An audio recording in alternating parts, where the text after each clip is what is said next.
నాకు బాగా తెలుసు. నేను మంత్రి ఉన్నప్పుడు కూడా ఈ ల్యాండ్ విషయం నా దగ్గరకు వచ్చింది. నేను కలెక్టర్ ఆఫీస్లోకి పోయినా, అప్పుడు కూడా ఆపినా. అప్పుడు కూడా ఇదే రవి, ఈ సత్యనారాయణ రాజు, వీళ్ళందరూ కూడా రమణ, వీళ్ళందరూ వచ్చి నా దగ్గరికి దీనికోసం మొత్తం అవగాహన ఉంది. కానీ మొత్తం అప్పుడు ధరణి ఉన్నప్పుడు పర్ఫెక్ట్ గా ఆ భూమిని కాపాడడం, వాళ్ళు కూడా భరోసాతో ఉంటారు. కానీ ఇప్పుడు కొత్తగా భూభారత్ వచ్చింది. జిఎస్ఎల్ మెడికల్ ఇన్స్టిట్యూషన్స్ మరియు కిమ్యూ ఇంటర్నేషనల్ యూనివర్సిటీ భాగస్వామ్యంతో ఇండియన్ అలైన్డ్ ఎంబీబీఎస్ కోర్స్ అడ్మిషన్లు అందిస్తోంది నియో. భూభారత్ అంటేంది? కొత్తగా కాంగ్రెస్ వచ్చిందంటేనే కబ్జా, కాంగ్రెస్ వచ్చిందంటేనే బస్ దోపిడీ. ఎక్కడ చూడు తెలంగాణ రాష్ట్రం అంతా కూడా వాళ్ళ రైతులకు న్యాయం చేస్తామని గవర్నమెంట్ వచ్చింది. అంతటా న్యాయమే, ప్రతి జాగలో ఎగ్గొట్టేదే రైతులకు. కాంగ్రెస్ అంటేనే కాంగ్రెస్ ఎగ్గొట్టేది. మీరు ఎక్కడైనా చూడు. ఇప్పుడు మన రంగారెడ్డి జిల్లా, మేడ్చల్ జిల్లాలో 1 ఎకరాల చిల్లర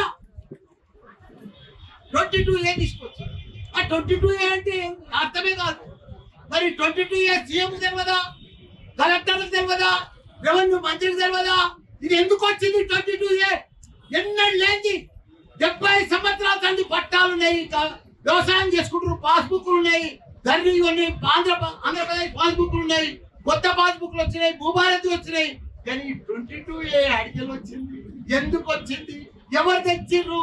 ఇలాంటి నిద్రపోతుర్రా? ఏం చేస్తున్నట్టు గవర్నమెంట్? ఇంతమందిని అల్ల కొల్లాలం రియల్ ఎస్టేట్ వ్యాపారస్తులను, భూస్వాములను, వ్యవసాయం చేసుకుంటున్న రైతులను, చిన్న చిన్న ప్రతి ఒక్క దాంట్లో 22A. మళ్ళీ వాళ్ళే ఎంఆర్ఓ తానికి వెళ్ళి, ఆర్డీఓ తానికి వెళ్ళి, కలెక్టర్ తానికి వెళ్ళి, మంత్రి ప్రతి పైరవ్ చేసుకొని మళ్ళీ రౌండ్గా చక్రం కొడితే కానీ అది బయటికి వస్తలేదు. నిన్న మాత్రం దయదలిచి కనకరించిండే మన సీఎం, నేను 22A ఉంటే అందరినీ కాపాడుతాను. చలో మంచి మాట చెప్పినావు. మరి 22 ఎట్లా వచ్చిందో నువ్వు ఎంక్వైరీ చేయవా? నీ బాధ్యత కాదా? నువ్వు సీఎం కాదా మన రాష్ట్రానికి? అదంటే నిన్న బాధ్యత కదా. సీఎం లెక్క ఒక మాట ఇచ్చినావు, నేను ఇది కాపాడుతాను. మరి ఇదేంటి బొమ్మరాజపేట ల్యాండ్ 1000 ఎకరాలది, ఇది నీకు బాధ్యత కాదా? స్థానిక కాంగ్రెస్ నాయకులకు బాధ్యత లేదా? ఎవరు చేస్తున్నది ఇదంతా? నేను చేతబడి చేస్తున్నా, చేతబడితో అవుతుందా? ఈ నంబర్లన్నీ ఎవరు మారిపోతున్నాయి? ఎట్లా చేతబడితో మారిపోతున్నాయా? ఎవరిని తెలుస్తలేదా? ఎట్లకెళ్ళి మారుతున్నాయి ఈ నంబర్లన్నీ? ఎవరి పేరు మీద చెప్తున్నాయి? ఐటీసీ కంపెనీది 50 ఎకరాలు మాయమైపోయింది.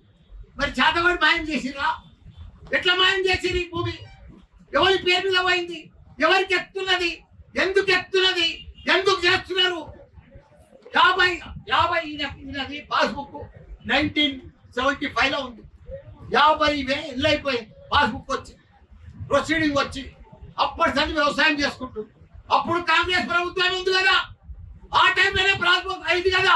మరి ఇప్పుడు ఎందుకు మారుతుంది?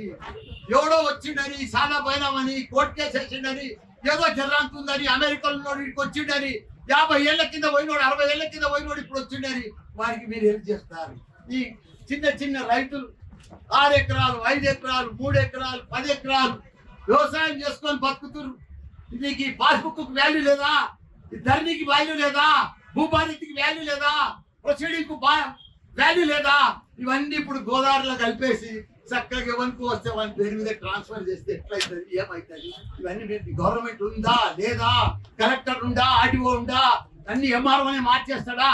ఏదనుకుంటుంది అవుతుందా? ఇట్లనే మమ్మల్ని చంపక తింటారా? ఇదే నా ప్రభుత్వం, ఇదే నా సీఎం, ఇదే నా మంత్రులు, ఇదే నా లెక్క? ఎవరు లేరా? అంతా చూస్తుండగానే పగడి దొంగ లెక్క డ్యూటీ చేస్తారా? ఈ భూములనంతా మాయం చేసేస్తారా? భూములంతా పేరు మార్చేస్తారా? భూములంతా దయచేసి నేను సీఎం గారికి రిక్వెస్ట్ చేస్తున్నా, మీరు ఎంక్వైరీ చేయాలి, ఈ రైతులను కాపాడాలి, ఈ భూములను కాపాడాలి. ఎందుకంటే మీరు కాపాడుతా అని చెప్తున్నారు, మీరు మాట ఇస్తున్నారు. కానీ కింద ఏం జరుగుతుందో మీకు కూడా తెలుసు. మీరు డైరెక్ట్ గా దిగి ఇమీడియట్ గా బొమ్మరాజపేట రైతులను కాపాడాలి. స్థానిక నాయకులు కూడా రేపు ఓట్లు అడుగుతున్నారు, రేపు ఎలక్షన్లు ఓడతామంటున్నారు. మీకు బాధ్యత లేదా? మీ రైతుల అన్యాయం అవుతుంటే మీరు రారా? వాళ్ళని పరామర్శించరా? వాళ్ళని కాపాడరా? మీ గవర్నమెంట్ ఉన్నప్పుడు మీ సీఎంలు, మీ మంత్రిత్వానికి దొరకపోరా రైతులను? రైతులు ఇదే మాదిరిగా మన కోదండరామ్ రెడ్డి సార్ వచ్చిండు, ఇదంతా భూమి తిరిగిపోయింది. 1000 ఎకరాలు తిరిగిండు. ఆయన రిపోర్ట్ కూడా ఇచ్చిండు గవర్నమెంట్ కు. ఈ రైతులకు వీళ్ళకే న్యాయం జరగాలి, ఈ భూమి వీళ్ళకే ఉన్నది, ఈ పట్టాలని వీళ్ళే, వీళ్ళకి కరెక్ట్ అని చెప్పి రిపోర్ట్ కూడా ఇచ్చిండు. మరి కోదండరామరెడ్డి సార్ ఇచ్చిన దానికి కూడా వాల్యూ లేదా? ఆయన వచ్చిపోయిన దానికి కూడా లేదా? ఆయన ఒక ఎమ్మెల్యే ఎమ్మెల్సీ, ఆయన కూడా పెద్ద మనిషే. మీ పార్టీ దాంట్లో కూడా పార్టీ ఉన్నాడు కదా, అంత పెద్ద మనిషి కూడా ఈ పేద రైతులను కాపాడుతుంది వచ్చినప్పుడు మీరు ఆయన మాట వినారా? దయచేసి నేను గవర్నమెంట్ చెప్తున్నా, ఈ భూమి మీరు కాపాడే బాధ్యత, రైతులను కాపాడే బాధ్యత మీది. తప్పకుండా మీరు కాపాడాలి, తప్పకుండా మేము వదిలేదే లేదు. బొమ్మరాజపేట రైతుల తరఫున టీఆర్ఎస్ ప్రభుత్వం ఉంటుంది, మా కేసీఆర్ కేటీఆర్ ఉంటాడు, మేము వాళ్ళ అండా నిలబడతాం. ఎవడు వస్తాడో రమ్మని, ఎట్లా వస్తుందో పేరు మాట్లాడో చూడమని గ్యారెంటీగా మేము వాళ్ళ తరఫున ఉంటే ఒక్క గుంట ఒక్క భూమి కూడా ఇవ్వాలి. మేము తప్పకుండా ఇంటనే ధర్నా చేస్తాం, వాళ్ళని వదలం. ఎవడు వస్తాడో చూస్తాం. ఈ ఆర్టీఓ కానీ ఎంఆర్ఓ కానీ వీళ్ళంతా మోసం చేసి ప్రభుత్వాన్ని కకృతి పడి వీళ్ళు రాత్రి పేరు మారుతున్నారు. వీళ్ళని కూడా భర్తం ఎందుకంటే ఎవరు ఇచ్చేదే లేదు. తప్పకుండా రైతుల పక్షాన్ని ఉంటాం. మా కేసీఆర్ తప్పకుండా మమ్మల్ని అందరూ ఇక్కడ పంపించిండు. తప్పకుండా ఆయన పేరు నిలబెట్టి తప్పకుండా భూభారతి వచ్చినాకనే వాళ్ళు ఆగమాగం వెళ్తున్నారు. తప్పకుండా రైతులను కాపాడాలి. సీఎం గారికి కూడా రిక్వెస్ట్ చేసి చెప్తున్నా, మంత్రులకు కూడా చెప్తున్నా, ఈ భూమి వాళ్ళది, వాళ్ళకి పట్టా ఇవ్వాలి. వాళ్ళకి పట్టా ఉంది. 50 ఏళ్ళ సంది వాళ్ళు జరగకుంటున్నారు. దాన్ని ఎక్కడ కూడా ఎవరికో వచ్చిన బినామీ చాలా బైనామీ అని చెప్పి పేరుతోటి రాష్ట్ర పద్ధతి మేము వినము. తప్పకుండా వాళ్ళ పక్షాన్ని ఉంటాం, వాళ్ళ భూమి కాపాడుతాం, వాళ్ళ మనం చేస్తున్నా. జై తెలంగాణ, జై కేసీఆర్.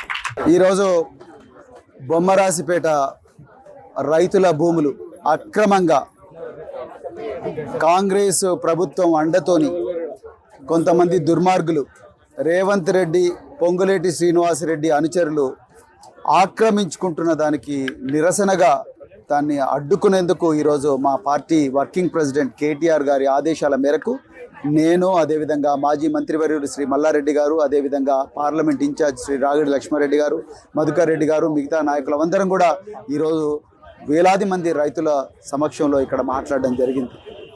నిజానికి బొమ్మరాసిపేట ఏదైతే భూ కుంభకోణం ఉన్నదో అది ఈ రాష్ట్ర చరిత్రలోని ఒక భారీ భూ కుంభకోణం.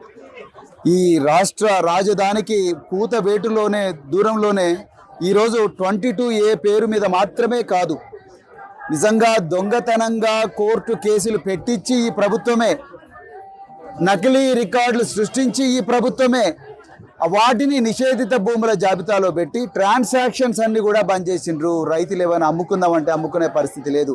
ఈ భూమి మీదకి పోతే ఈ భూమి మీది కాదు, ఆల్రెడీ వేరే వాళ్ళకి అమ్మిండ్రు అని చెప్పి నకిలీ పత్రాలు సృష్టించి ఆ భూమి మీదకి వచ్చే ప్రయత్నం కొంతమంది దుండగులు చేస్తూ ఉన్నారు.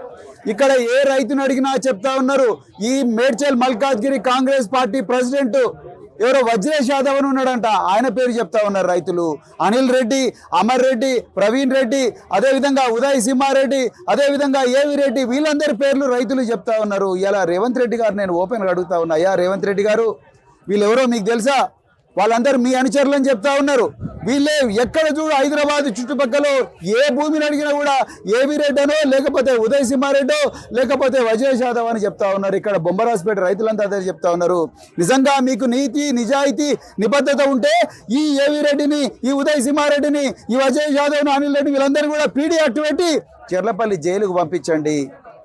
పొంగులేటి శ్రీనివాసరెడ్డి మీకు తెలియకుండా జరుగుతుందా ఈ కుంభకోణం? ఈ 22 ఏ కింద పెట్టేది కలెక్టర్లే మీ ఆధీనంలో పనిచేస్తూ ఉన్నారు. ఈ మేడ్చల్ మల్కాజ్గిరి కలెక్టర్ ఏ ఆదేశాలతో పెడతా ఉన్నాడు? ఇలా 2007వ సంవత్సరంలో ముద్దాడ రవిచంద్ర అనే ఒక కలెక్టర్ ఈ బొమ్మరాజపేట భూములన్నీ కూడా ఈ రైతులకే చెందుతాయని ఆర్డర్ ఇచ్చిన తర్వాత మళ్ళీ ఇక్కడ ఆర్డీఓ ఎక్కడి నుంచి వచ్చిండు, ఈ ఎంఆర్ఓ ఎక్కడి నుంచి వచ్చిండు? అంటే ఒక కలెక్టర్కి ఒక రూలు, ఇంకో కలెక్టర్ ఇంకో రూల్ ఎట్లుంటుంది? మీరు కావాలనే మౌఖిక ఆదేశాలు పొంగులేటి శ్రీనివాసరెడ్డి గారు మీరు ఇస్తున్నారు, కలెక్టర్లకు, ఆర్డీఓలకు ఇస్తున్నారు. మీకు కావాల్సిన వాళ్ళందరినీ చుట్టుపక్కల పోస్టింగ్ ఇచ్చుకున్నారు. వాళ్ళు మీరేం చెప్తే చేస్తున్నారు. దొంగ రికార్డులు సృష్టించిండ్రు, దొంగ నోటీసులు ఇట్లా నోటీసులు సృష్టించి రైతులకు చదువు రాదని రైతులు భయభ్రాంతులకు గురి చేసి వాళ్ళకు నోటీసులు ఇచ్చి బరాబర్ ఈ భూములు మేము గుంజుకుంటామని చెప్తా ఉన్నారు. మేము మళ్ళీ చెప్తా ఉన్నాం, కేసీఆర్ గారి నాయకత్వంలోనే తెలంగాణ వచ్చింది. 25 సంవత్సరాల పోరాటం తర్వాత మరి తెలంగాణ వచ్చింది.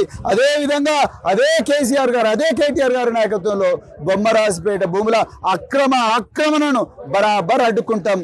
ఈ కుట్రలు చేసిన వాడు ఎవడైతున్నాడో వాడు ఎంత పెద్ద అధికారైనా పర్వాలేదు, వాళ్ళందరినీ కూడా బరాబర్ జైలుకు పంపిస్తాం. అదేవిధంగా దీని అనుకున్న రాజకీయ నాయకుల గుట్టు మొత్తం కూడా బయటపెట్టి వాళ్ళని కూడా చెర్లపల్లి సెంట్రల్ జైల్లో కావేరీ బ్యారక్కు పంపిస్తామని చెప్తూ మరొకసారి మీడియా మిత్రులందరూ కూడా హృదయపూర్వక వ్యవసాయం చేసుకుంటూ ప్రొసీడింగ్స్ తీసుకొని ఆంధ్ర కంబైన్డ్ రాష్ట్రంలో పాస్బుక్లు ఉన్నాయి, మళ్ళీ ధరణి పాస్బుక్లు ఉన్నాయి, భూభారతి పాస్బుక్లు ఉన్నాయి. అన్ని వాళ్ళు వ్యవసాయం చేస్తూ ఉన్నా కానీ ఇప్పుడు 1000 ఎకరాల 1049 ఎకరాలు అది గత 60 సంవత్సరాల సంది కూడా చేస్తుంటే వాళ్ళను ఇప్పుడు వచ్చి ఈ భూమి ఎవరిదో అమెరికా అయినది, ఎవరిదో సాదా బైనామైనది, ఏదో చిన్న కేసు ఒక 7 ఎకరాలలో తీసుకొచ్చి ఆ భూమి వేరేల పేరు మీద ట్రాన్స్ఫర్ చేయడము, ఒక 50 ఎకరాల ఐటీసీ కంపెనీది ఎవరికి తెలియకుండానే ఐటీసీ కంపెనీ భూమి మార్చుకోవడము, ఇట్లా రకరకాలు. కాంగ్రెస్ ప్రభుత్వం వచ్చినప్పుడు సంధి అల్ల కొల్లోలం తెలంగాణ అంతా. మా కేసీఆర్ 10 ఏళ్ల పరిపాలన బ్రహ్మాండంగా ఉండే అన్నపూర్ణ రాష్ట్రంగా తయారు చేసిండు మా కేసీఆర్. అసుంటి రాష్ట్రాన్ని రైతులను అతులం కుతులం చేసి మొత్తం దరిద్రం చేసి పెట్టాడు. ఈ కాంగ్రెస్ ప్రభుత్వం ఉన్నందుకే వర్షాలు కూడా పడతలేవు, ఆ భగవంతుడు కూడా వర్ణదేవుడు కూడా కనికరిస్తలేడు. కాంగ్రెస్ ఉన్నది ఇంత ఘోరం, ఇంత పాపం, ఇంత ఇది. కానీ ప్రజలంతా గమనిస్తున్నారు. మాయ చేసినట్టు చేసి మొత్తం చాతవాడి చేసినట్టు అయింది మన తెలంగాణ రాష్ట్రానికి. నిన్న ఆయన చాతవాడి కోసం మాట్లాడాడు. నిజంగా మన తెలంగాణ చాతవాడి చేసినట్టు అయింది. రాత్రి వాళ్ళ భూములన్నీ మారిపోతున్నాయి, వాళ్ళ పేర్ల మీదకి వెళ్ళి మారిపోతున్నాయి. ఎవరు మారుస్తున్నారు? కలెక్టర్ లేరా, ఆర్డీఓ లేరా, రెవెన్యూ మంత్రులు లేరా, అధికారులు లేరా? ఎట్లా మారుతాయి? రాత్రి చేతవాడి చేసినట్టు మారుతాయా చెప్పండి? సీఎంకు తెలియదా ఇవన్నీ? 2 జిల్లాలల్లా రంగారెడ్డి జిల్లా, మేడ్చల్ జిల్లాల 1 కోటి ఎకరాల చిల్లరకు 22A తీసుకొచ్చిరా. అది ఎవరు తీసుకొచ్చిర్రు? రెవెన్యూ మినిస్టర్కి తెలియదా? కలెక్టర్లకు తెలియదా? అది మాయ చేసి అదే శాతవాడితో వచ్చేసి 22A అని అందరికీ. కంప్యూటర్ మిస్టేకా? ఒక్కరికి పడుతుంది మిస్టేక్, ఇద్దరికి పడుతుంది. ఇంత 100,000 ఎకరాలకు 22A వచ్చిందా? ప్రతి ఒక్కరు పరిశాలలో తిరుగుతున్నారు. బిల్డర్స్ అంతా సగం అమ్ముకున్నారు, సగం 22A వచ్చింది, మధ్యలో ఆగిపోయింది. వాళ్ళంతా ఆర్డీఓ కలెక్టర్ తానికి పోతే ఆ కలెక్టర్ ఏం చేస్తుండు, ఇది నేను తీయలేను, మళ్ళీ నువ్వు ఎంఆర్ఓ తానికి వెళ్ళి రావాలి, ఎంఆర్ఓని కలవాలి, ఆర్డీఓని కలవాలి, కలెక్టర్ని కలవాలి, రెవెన్యూ మినిస్టర్ని కలవాలి. ఏం పాపం, ఏం ఘోరము. కాంగ్రెస్ ప్రభుత్వానికి ఓటేసినందుకు ఇదంతా బాధలు, ఇంత అన్యాయమా? నిన్ననే మళ్ళీ సీఎం గారు నిన్న కూకట్పల్లి మీటింగ్లో చెప్పిండు 22A ఎవరున్నా బాధపడద్దు, తీసేస్తున్నాను. అందుకే ఎట్లొచ్చింది? ఎందుకు తీసేస్తున్నావు? ఎందుకు అనౌన్స్మెంట్ చేస్తున్నావు? నువ్వు సీఎం, నీకు తెలియదా ఇదంతా? బొమ్మిరాజుపేట ఇప్పుడే మా అన్న చూపించాడు, ప్రవీణ్ అన్న లెటర్ రాష్ట్రం నువ్వు ఎంపీ ఉన్నప్పుడు వీళ్ళని రైతులను కాపాడాలి, బాధపడాలని కలెక్టర్కు రాష్ట్రం. మరి ఇప్పుడు ఎందుకు సీఎం ఉన్నప్పుడు నువ్వు కాపాడలేవా? నీకు ఆ బాధ్యత లేదా? నీకు తెలియదా? కిందేం జరుగుతుందో కూడా తెలియదా? మేము తప్పకుండా చెప్తున్నాము, రైతుల పక్షాన్నము. మా ప్రవీణ్ అన్న చెప్పినట్టు మేము తప్పకుండా బొమ్మిరాజుపేటలో ఒక్క రైతుకు కూడా అన్యాయం కానియము. తప్పకుండా వారి ఎంబడి మేము అందరం ఉంటాం. బీఆర్ఎస్ ప్రభుత్వం ఉంటుంది, మా కేసీఆర్, మా కేటీఆర్ మాకు ఆజ్ఞ ఇచ్చి పంపించిండు. ఈ భూములు కాపాడాలి, మన రెస్పాన్సిబిలిటీ. నేను కూడా యాజ్ ఎమ్మెల్యేగా నా రెస్పాన్సిబిలిటీ. ఎంతవరకైనా వాళ్ళ ఎంబడి పోరాడతాం, తప్పకుండా వాళ్ళ భూములు కాపాడతాం.